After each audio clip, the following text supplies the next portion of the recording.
Welcome to the Linguleum. I'm going to talk about wonderful things to do with adjective gradation. Most adjectives describe a point on a spectrum. For example, cold with its opposite hot. In between we have cool and warm. On the extreme sides of the spectrum we have freezing and burning, and in the middle arguably luke. But you might have noticed all those words have different word stems or lexemes.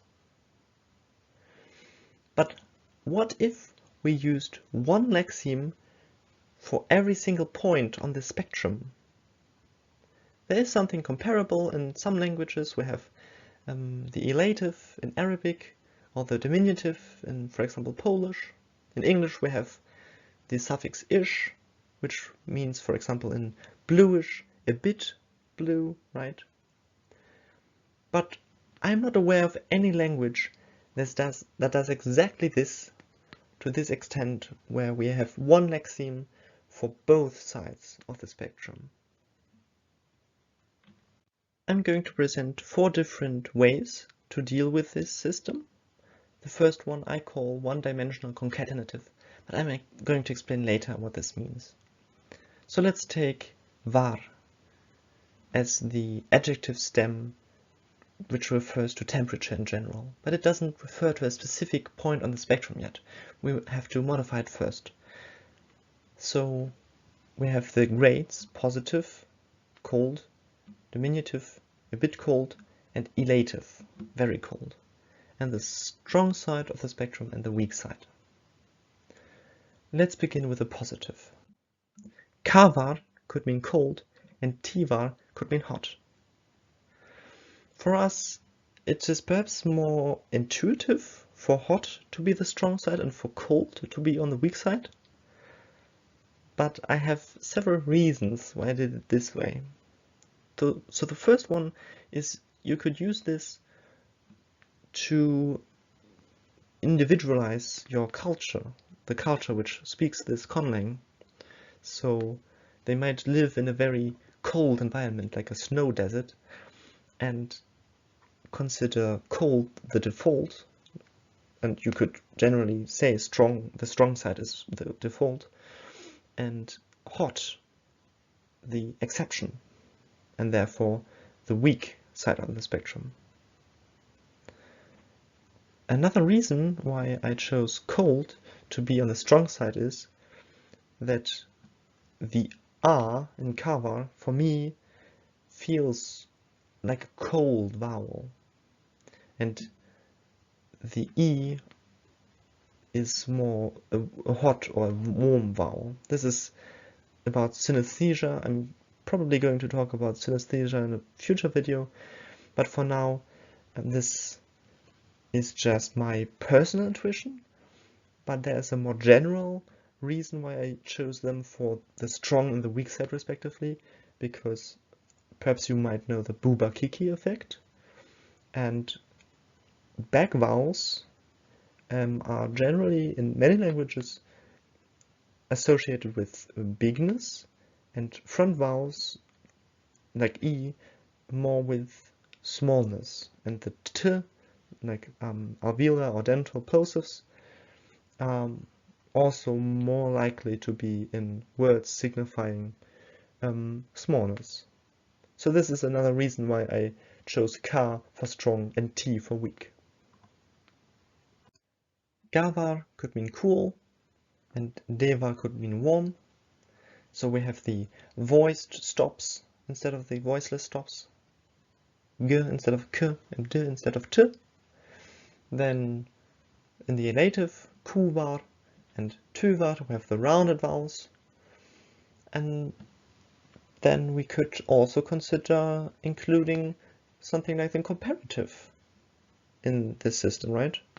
Comparative would mean colder, and superlative, the coldest, excessive, which is marked in Basque, for example, and means too cold, and the adequative, which is a term I came up with myself because I couldn't find it in any existing language. This would mean something like cold enough. and the forms that just not that important. So gan var, for example, kum var, kas var, ham var.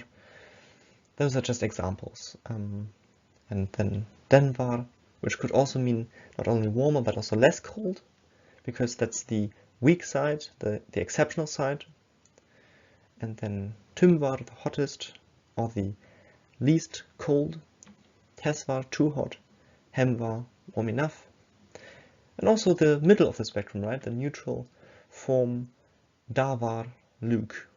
And da is composed of the alveolar or dental of the weak side and the back vowel of the strong side.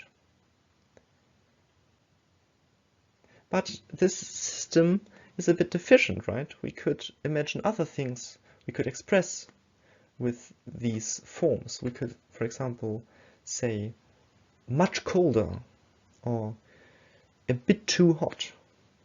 And this is where the two-dimensional concatenative comes in. And two-dimensional because we have now two axes that we can combine with each other. The diminutive, positive, and elative. And then on the other axis we have comparative, superlative, excessive, and adjective. Gavar, kavar, and kuvar again, those are identical with the previous system. But now we have angavar, a bit colder, ankavar, colder, and ankuvar, much colder. And all of those, as you can see, have the prefix an. And then ungavar, barely the coldest, and the superlative, umkavar, the coldest, umkuvar, by far the coldest.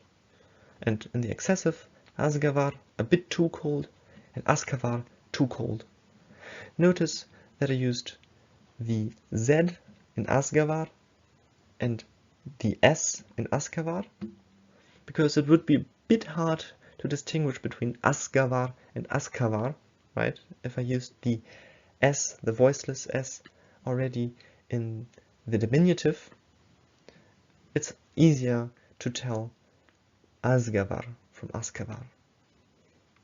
And then we have the elative, askuvar, way too cold, and then the adjective, hemgavar, just cold enough, hemkavar, cold enough, and hemkuvar, more than cold enough. There might be a bit of an overlap between more than cold enough and too cold, right? But you could have too cold mean really it's uncomfortable, and more than cold enough, more like it's not uncomfortable, but it could be warmer and it would still be cold enough. So this whole system, of course, could also be applied to the weak side of the spectrum, right?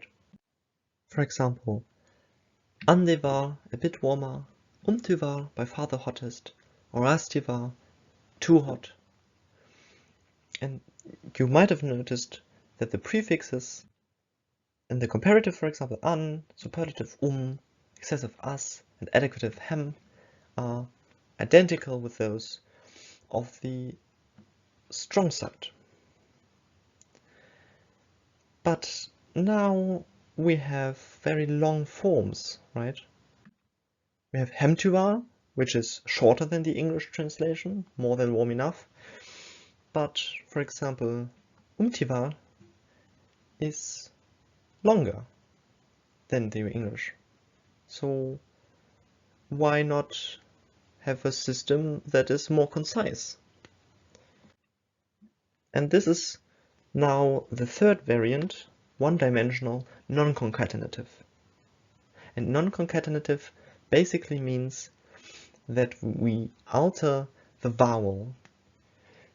It's in English, for example, sing, sang, sung. In the irregular verbs we have this. And now we could do something like var, meaning cold, vor, cool, and var, freezing. And we have very concise forms, just one syllable. The same for the weak side, vir, ver, ver. And then the whole system again, right? It's still one-dimensional, So vor, vaur, vur, vuor, ver, veir, vur, vuer, veor. It's very messy, right? We have a lot of forms and not really wiggle room, and it's also deficient because it's one-dimensional and we can't express things like way colder or a bit too hot. And that's where my favorite variant comes in, the two-dimensional non-concatenative, where we have both two axes and the vowel alteration. So again, vor, var, vaur, but now we combine this with the prefixes we had in the two-dimensional concatenative. So anvor, anvar, anvaur, umvor, umvar, umvaur, asvor, asvar, asvaur, and hemvor, hemvar, and hemvaur. And now all the forms are as long as the English or shorter. So vor is just as long, or anvar, but umvaur is shorter, right? No form is longer than the English. We have a very concise system, and there's another advantage of the system, because now we only have 3 different stem vowels, or 7 if you count the weak side and the neutral in the middle. And this opens up a possibility for stem vowel alteration, which is dependent on the lexium. So vor, var, vaur, but bor, bur, buir in another lexium, which could mean something like big, right? We could also use vowel harmony and have the prefix be dependent on the root and have gavar, kavar, but gobur, kobur. So the roundedness of the vowel triggers a roundedness in the prefix as well. Then also other irregularities are thinkable. For example, phonological. The form V-A-U-R could also be pronounced faur. So the V could be pronounced voicelessly in front of a diphthong, for example. And this could be just for more variation in the whole system. Then semantic irregularities, like different points on the spectrum also having metaphorical meanings, like the English cold, meaning aloof, could also be a meaning of var or kavar, if we have the concatenative system. Or morphological, so suppletion, for example, which we have in the English good, better, best, where we have different forms that are not related to each other to describe different points on the spectrum. Or contractions, like kava could become kvar, because it's shorter and this might be a form that is used very often. And all of those 3 forms and more could be used to make the whole system more naturalistic, right? Irregularities are very common in natural languages. Another possibility would be to play with the morpheme positioning. So for example, Yalgavar could mean cool water, but Yalvarga could mean the water is cool. So we have ga in front of the adjective stem for the attributive meaning of cool water, and ga after the adjective stem for the predicative meaning, the water is cool. Another possibility for the morpheme positioning would be to use it for definiteness, right? So breu kubur, a huge tree, but breu burku, the huge tree. Then there are non-gradable adjectives, right?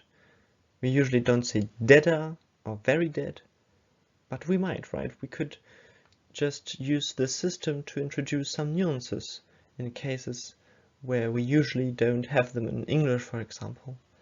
And of course, the other side of the spectrum of dead would be alive. This would make sense. Or complete. We could imagine incomplete, of course, the other side.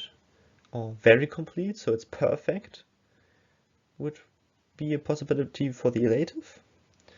And then we have adjectives that usually describe a relation of some kind, right? We have domestic, related to the house, or linguistic, related to linguistics. And I think in this case it really does not make much sense to grade them. So you could say some adjectives are just not gradable. They are defective, as it were, and they might be derivations of nouns. So you could have the general rule that derivations cannot be graded. Then for some adjectives, you could have additional forms. For example, big could have different affixes for broad and for tall, or on the other side of the spectrum, narrow and short. But still, all of those meanings would be expressed with the same stem, like bur, for example. And finally, you could consider having different noun classes in this system, not only adjectives. For example, verbs. The verb for speaking, for example, if on the strong side could mean shouting, and on the weak side could be whispering, right? For nouns, of course, numbers are very obvious. Many apples, few apples, etc. But also diminutive, gaial, some water, or augmentative, cubreo, big tree. And I'm sure you can come up with many other ways to play with this system and make it more naturalistic. If you have any ideas, let me know in the comments. And yeah, until next time, lots of love.